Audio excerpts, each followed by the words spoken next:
Hello, welcome to the Park Bench. This is where the Sandwich Park District informs you and we hope entertains you along the way on everything going on in the Sandwich Park District and the area we serve. My name is Michael McCann. I'm the Executive Director of the Sandwich Park District and I'm your host today. And we're going to be looking at two dates that are coming up on the calendar that we all kind of know about, but not really. We follow certain paradigms with these dates and we don't know why. And so we're going to delve a little deep with those and give you some tips on gardening and everything outdoors. So with me today is Bill Novicki. Bill, hello. Hi, Mike. How you doing? Now, Bill, what's your role with the Sandwich Park District? So I'm the park superintendent, so I take care of all the parks and grounds in our area. So you have a green thumb. Yes, which you watch so it wouldn't be, it could show here because we have a green screen behind us, right? With the rolling hills. Very good.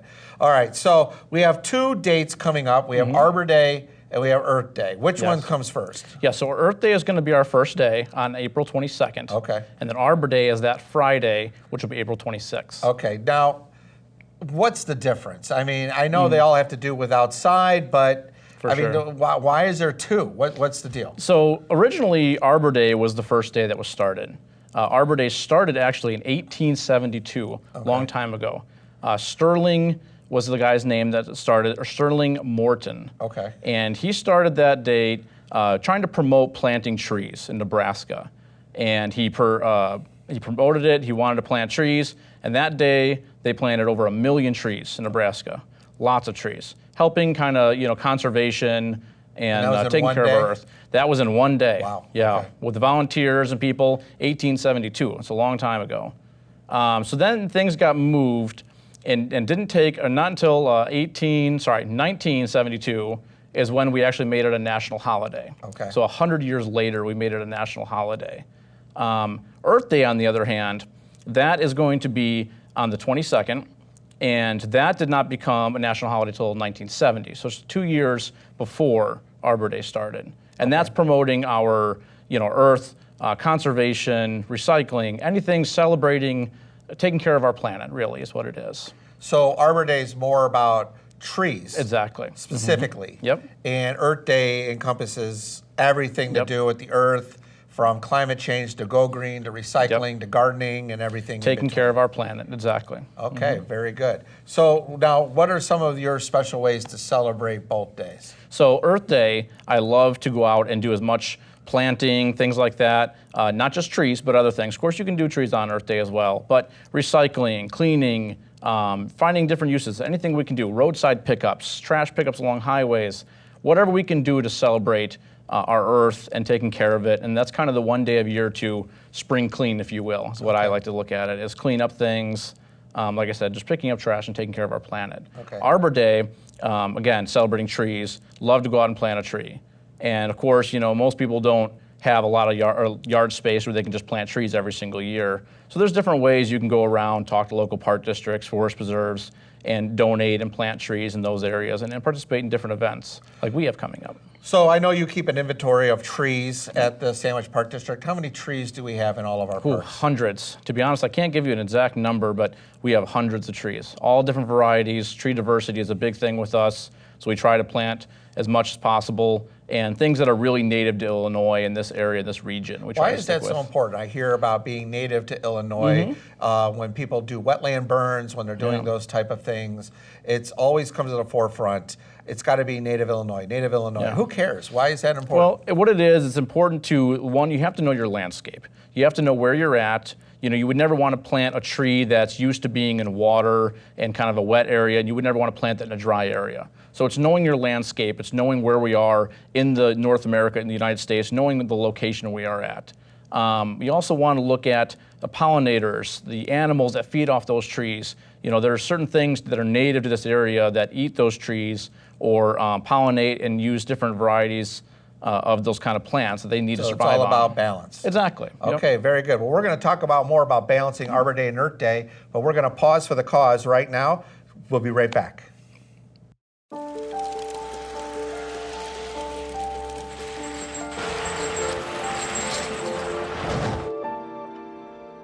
Did you know dragging chains can spark a wildfire? Only you can prevent wildfires.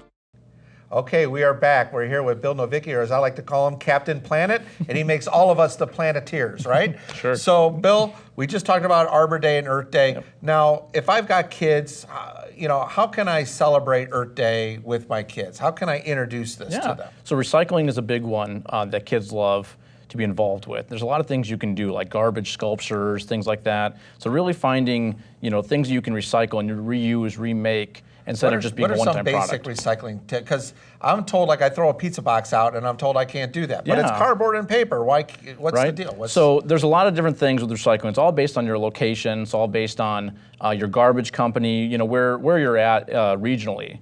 There's a lot of things like plastic bottles we know we can recycle, glass, different things like that are basics. People don't realize that pizza boxes, things like that, have food on them. So food products, things that have grease stains. So even a paper towel, which I think should go in the recycling bin, and my wife just yells at me every time because it's in the wrong bin. But I think I'm recycling, but I'm not. Exactly. Yep. Is that what you're saying? Exactly. So bits of food, things like that. People make a lot of mistakes. A big one is plastic bags, Walmart bags especially. You cannot usually, depending on the location and your company, cannot just throw those in the recycle bin. They actually bind up the sorters and the machinery that they use to recycle stuff. We actually return them back to the store, exactly. Right? Most big box stores, Walmart, Target, they will have those bins that you can return. That's the best way to recycle them, is to bring them to those stores. Okay. Now, as we're planting and doing different planting things, is it too early? We had snow yesterday when we shot this. Is that too early? Is it too early to plant? Or when's the ideal time? Because I know everybody's ready to get outside. For sure, yeah. Now is not a bad time. We have to be careful still. This year's a little bit different. We're having a little bit of late weather. But now is a good time. Everything's starting to bloom and starting to kind of come out. The main thing right now is worrying about water, frost, and those kind of things. So right now is not a bad time to start planting. What about mulch? Does it matter? Like, if I have dyed mulch, does that ruin the flowers? Not necessarily. Natural wood? You can use a natural wood. Depends on how the product's made. So maybe do a little research to find out what kind of dyes and things are in it, how it'll affect your plants. But no, for the most part, it shouldn't affect too much. Okay. All right. So my next question would be: is as you're planting and you're mulching, and everybody has a yard and a lawn, should I have fertilized in the fall? Dandelions, I noticed, are going to start coming. Everybody hates those, even though little kids like them and give them to their moms.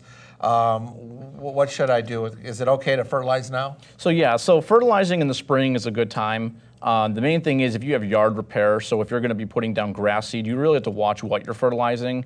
You don't want to put grass seed down and fertilize on top of that because it'll actually kill the grass seed. As far as spraying, pesticides, things like that, you want to be very careful. Everyone starts seeing weeds early, and they think, let's start spraying, we want to get rid of the weeds. But you really have to be careful with our pollinators, our bees. The first things that bloom is weeds. Dandelions are the first things to come up, and that's the only food source that bees have, and our honeybees. So you really don't want to start spraying right away, because as soon as you spray, those bees go on those dandelions, they take all that pesticide, and they bring it back to their hives, and then it kills off the hives. Why are bees so important to us as humans? Yeah, bees are our pollinators, and they're very important to our food. They pollinate the other plants, our apple trees, our crops.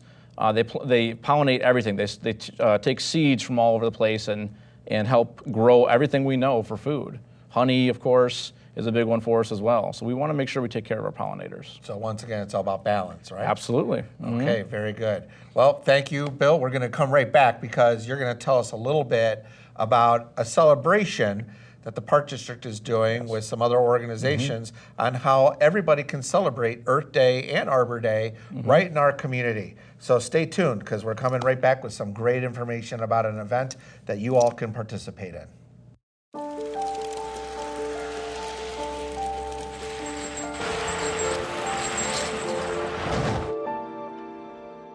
Did you know dragging chains can spark a wildfire? Only you can prevent wildfires.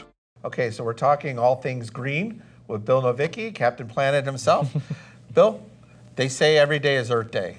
Why is that? Well, we want to make sure we're taking care of our planet. Like I said before, we want to make sure that we're treating our natural resources correctly so we can be here for quite a long time. So, obviously you love nature, you love planting, you love the outdoors and green. How would somebody want to get into what you do? Maybe they decide they want to make it their career to work in the great outdoors. What options are there for them? Best way to do that would be get outside. really enjoy it. Volunteer is a big one. You know, look into your local parks and rec agencies, your Forest Preserve, National Forest Service, and volunteer, get involved in that sense. I started here at the Park District doing some volunteer work and then moved my way up through the ranks of, you know, sports and then into maintenance and then where I'm at today. But getting involved, you know, we have the Park District has a gardening club that we're starting. That's a great way to get involved, to really be outside and enjoy. If someone was interested in volunteering or the garden club, how do they contact you? Yeah, so they can call the main office at 815-786-8044 or visit the Sandwich Park District website and then look for my name there. Should be a button to click on to access my information. Or, like I said, call the main office and ask for my phone number and everything and get a hold of me.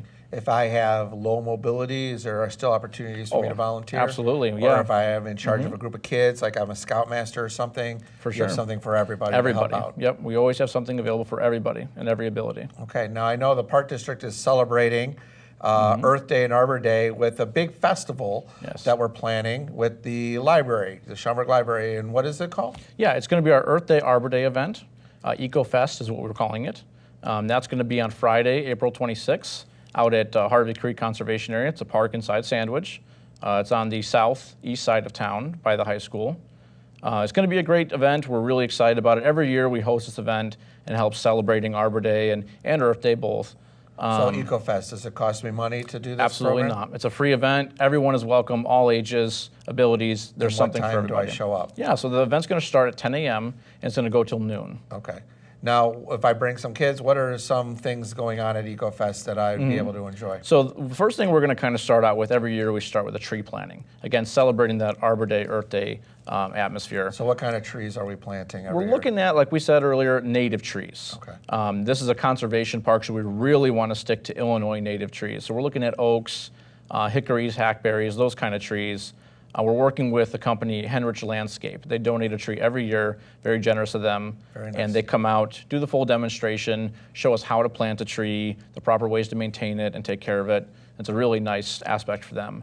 As far as other things for kids to do, there's going to be some great stations for them to go around and check stuff out. So they'll be able to move around. Okay. Yep, one of them will be talking about some animal pelts, talking about some animals that are native to our area. We also have another company, Pizzo and Associates. They're a conservation company that comes out, takes care of our prairie areas. They're going to come out and do some speaking about the Harvey Creek Conservation, all the stuff that they've done to take care of that park, the plants and everything. We also have the Sandwich Library is going to come out and do a craft, I think, with us. Okay. Have some books available so we can read and check out. And you know, all that stuff will be available at the library, of course, any day. I heard a rumor that the Park District mascot, Sandy the Sasquatch, would be there. I heard that, so yeah. So it's kind of elusive, so you have to keep an eye out for Bigfoot out there, Yeah, right? he'll be walking around, I think. We'll see. Okay. See some signs of that. Very good. So we're hoping it's rain or shine. Rain or It's shine. an outdoor event, free though. Yep. Right? Yep, absolutely. Like I said, free. And lots of education and things for kids Any to group enjoy. you're part of, you know, Girl Scouts, Boy Scouts, school groups, we're going to have a lot of people out there. Now, if people get caught up in the spirit and they're enjoying the parks and the outdoors with Sandwich, what are some other day trips here in Illinois that people could go and celebrate Earth Day?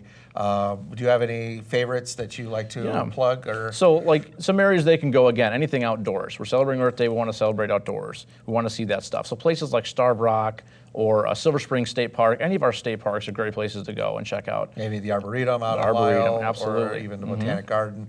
I always like the Japanese gardens in Rockford are awesome Beautiful. too. Very Well, Bill, beautiful. thank you for Yes. educating us on all things Earth Day and Arbor Day. We Anytime. hope you have learned a little something along the way. We'll see you at EcoFest. If not, call Bill if you'd like to volunteer for your community and help us stay green. We'll be right back. Thank you.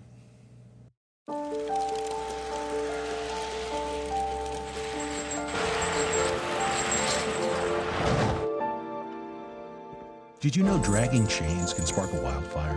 Only you can prevent wildfires. Hello, welcome to the Park Bench. This is the Sandwich Park District's show to inform and educate you on everything going on with your park district. Whether if you live in Sandwich or in the area, we're still your park district. My name is Michael McCann. Once again, I'm the Executive Director of the Sandwich Park District and your host on this journey through the show today. With me right now is Candace, the programming queen of Sandwich. Candace, welcome to the show. How are you? Hi, Mike. Nervous, but we'll get through it. No, don't be nervous. This is fine. There's just, maybe one person watching or something, right? Hi. Just pretend it's just a cameraman. So now you're here to talk a little bit about summer camps and summer programming. And before we get into specifics, why summer camps? Why is the Park District even attempting to start summer camps? This is something new, right? It is new. We're trying something that's going to hopefully get our kids outside, more healthy, find new friendships, and just get them out of the house and away from video games all the time. Not that that's bad, but it's good to get some fresh air once in a while.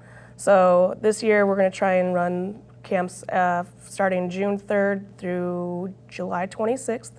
They'll be in the mornings, starting around 9 a.m. So is that about 10 weeks? 10 weeks, yep. Okay. We might run into a little trouble depending on how many snow days school had. Okay. But we're aiming for a June 3rd start right now.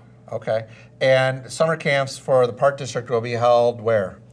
They'll drop off and pick up from the Park District building, which is 1001 North Latham Street in Sandwich. So that's Knights Park? Knights Park, Okay. correct. So we'll drop off there, have some ice-breaking games in the morning, and then we'll either possibly go to different parks, like Silver Springs, depending on what the camp is. If it's adventure-based, we're going to go to more state parks, things like that. Now, we're looking for a real niche here because this is not an all-day typical before care, after care. It's not like that, right? So it's kind of somebody that needs a camp maybe half a day, Correct. right? Okay. Yeah, this is going to be much more specialized and for a smaller group.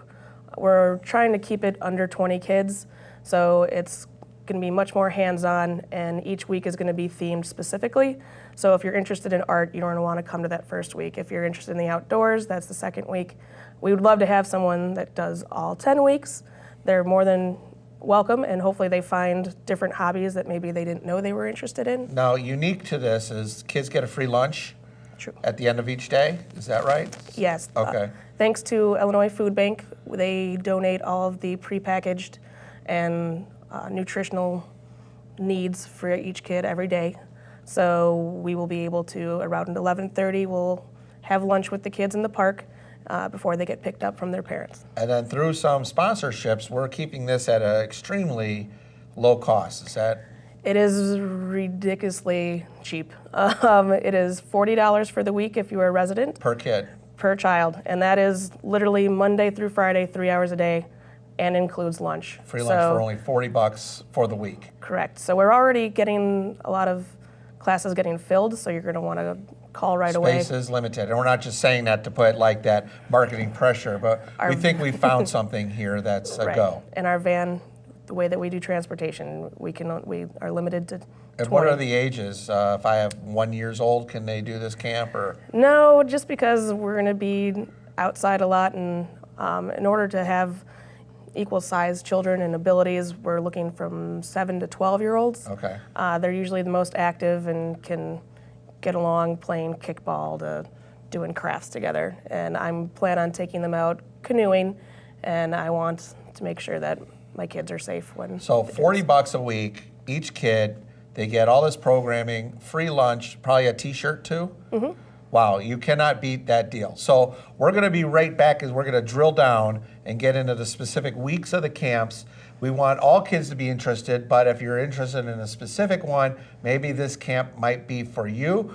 We're going to pause for the cause. We'll be right back.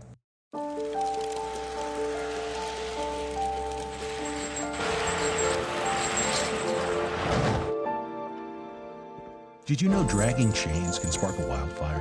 Only you can prevent wildfires. So, Candace, one of the things that you've been doing and working with the whole staff is identifying that there was kind of a gap in youth and teen programming in the Sandwich area. And so we're building upon some new programs to get to these camps, right? So some of the new programs that we've offered that have been pretty successful thus far, tell me a little bit about those. Dungeons and Dragons has been very popular. Most Saturday mornings we get around 10 to 12 kids that'll come in and learn the game for a few hours, and we will be having a gamer week towards the end of the summer and broaden that perspective even beyond Dungeons and Dragons, maybe Settlers of Catan, Uno, board games just are general popular board now. games. Yeah, and old school stuff too, right? Exactly. Okay. And help enhance that, just interacting with people face to face, where kids are getting lost in their phones a lot. The comic book class has been going very well too, so that will probably integrate into the first week, which is art camp. We'll do a lot of just Drawing arts and art crafts, project, and and that group has about 12 to 15 kids on Tuesday afternoons, and we always take registrations for those throughout the next year. So. And I know we've been running junior high nights where we turn the middle school into basically a teen center with music, and you love doing dodgeball with the kids, and there's games and all sorts of fun stuff, and we'll start that up at the following with the school year starting up again in August. So tell us about some of the more specific camps that people can look for, because we found a niche and we're kind of becoming the teen gurus in town. So we're developing these camps to address their needs, what they like, right? So what are the specialty camps each week? Right. The first week is going to be an art camp. So like we said, we'll bring the comic book classes, some basic drawing. We have some interaction with people that might teach some graphic design. And I have Arts on Fire coming in to do in the after hours class as well for even younger kids. And that will be painting pottery, things of that nature. Okay. So that first week will be focused on art-based things, but we'll go outside too and play kickball and just let them burn off some energy so they're not just sitting in a classroom all day. Okay, and what's some of the other weeks? The second week is Outdoor Adventure Camp, which is my personal favorite because I like being out on the water and just hiking, things like that. So the water, so there's like canoeing or? Yes, we have both kayaks and canoes. So typically the first day I'll take them out to Silver Spring where there's an enclosed pond, and so it's only a few feet deep, a little less scary, and there's no current to make anybody get lost. Okay. So we'll go practice how to flip canoes, how to wear safety harnesses, the So vest. safety initiation. Right, Okay. and just general how to paddle, finding a partner that, works with you instead of against you, because it's very difficult sometimes when doing a canoe to just figure out that balance. So Sure. it's matching up the child that's a little bit more excelled with someone that might need a little bit more help. So the first couple days is kind of a learning curve for that. We'll go hiking, we'll do animal pelts, things like very outdoorsy, nature-based. Okay. And the final day we'll do a short trip from Yorkville to Silver Springs down the Fox River. Okay, very good. And some others? You mentioned the gaming one, so there's board games, Dungeons and Dragons, Catan, Monopoly, maybe old school stuff. Right, that's towards the end of the summer. We will also have a theater camp, which is actually a little bit different from the weekly camp. This is a company that's called Missoula Children's Theater, and they'll be coming in from Montana. It's actually an international program, and a couple of college theater students come. And So kids are going to learn production. They're going to put on a play at the end of the week. Right. And as sponsor, we got a grant for that. So it's, once again, extremely low cost to do a summer youth theater program. Right, and this will actually, we should probably talk about this a little bit more because it's much more in depth. It's up to 18 years old from 5 years old, and it's 9 a.m. till 3 p.m., and there's a show on Saturday. Okay, so let's put a pin in that. We're going to be right back. We're going to drill down this theater camp and then get into some more things that the Sandwich Park District is going to be doing this summer for you and your family.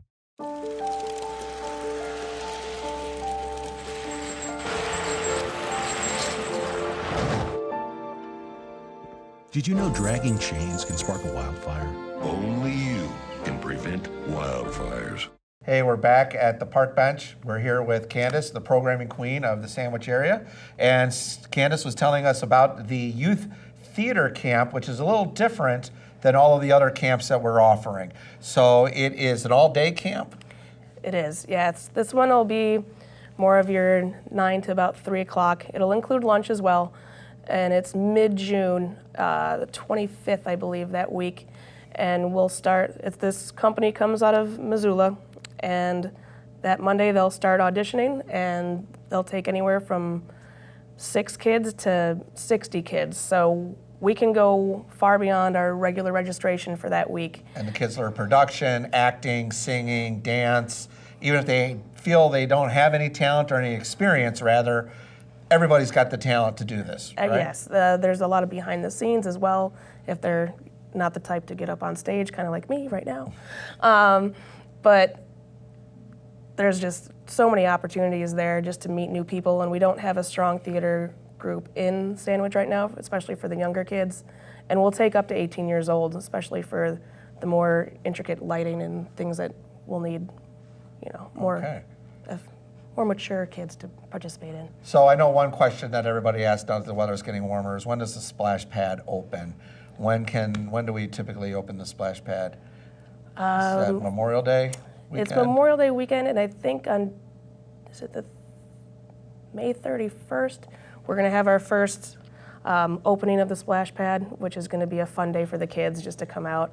We'll play games with them and have water wars. We're going to have a big water gun fight, right? Yep. Okay, exciting. And I know we're going to have to figure out how to do the water balloons, but we'll have to find the organic ones. So we don't want to mess up if things. Don't want our park right? foreman to come after us. No, he'll come at us with water balloons. Super So what other special events? Freedom Days is when? That's a popular. Yeah, July 6th is going to be, we're condensing all of our major events for the 4th of July onto July 6th.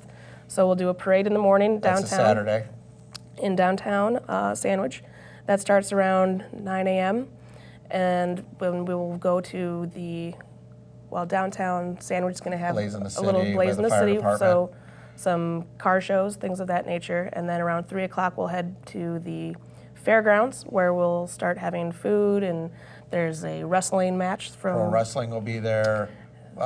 Food vendors, some entertaining vendors, like games and things, music. And then the fireworks will probably go off around 9:30-ish when it gets dark out, right? Mm-hmm. And we did it different this year, so the fireworks are on a Saturday. So if there's rain, we do it on a Sunday. We figured Saturday more people might want to come because Sunday people got to get up to work. So Saturday seems to be, everybody's excited about that. And it's always good to have a backup day with the weather around here. Now we're going to be ending this summer with a new event. Tell us a little about it. Well, when we close down the splash pad, we're going to try and utilize as much of our time and space for every occupant of Sandwich possible, and that includes the ones with 4 paws as well. So we're going to let the dogs come out and splash around for the last day at the splash pad before we take it down for the summer. So dogs typically are not allowed at the splash pad. Not at all. So this one time the chemicals will be off. It's just water, and you can bring your dog in. They still have to have shots. You still have to have them on a leash, but you'll be able to bring them into the splash pad, right? Correct. And then another end of this event we're going to do is an intergenerational art show, where we're going to involve ourselves, special recreation, our senior communities, the library, and we're going to host this at Country Girl, where we're going to celebrate all things art, fine arts, right? That is the Now, idea. Candace, as we wind down here, if anybody has questions, they want to register, find out more about the Sandwich Park District, where do they go? You'd go to sandwichparkdistrict.org. Our website pretty much has all of our up-to-date guides. You can register online and then call in your payment later. You can call in at any time, pretty much 9 to 5, and Monday through Friday. Either come into the office or give us a phone call. We can do the registration over the phone. Okay, very good. Thank you for tuning into the Park Bench. We want you to be engaged in your life, and we want to be the guide to help you do that. We want you to be the strongest version of yourself. Give us a call. Visit us online. We're here to help and serve you. Thank you for tuning in, and we'll see you next time.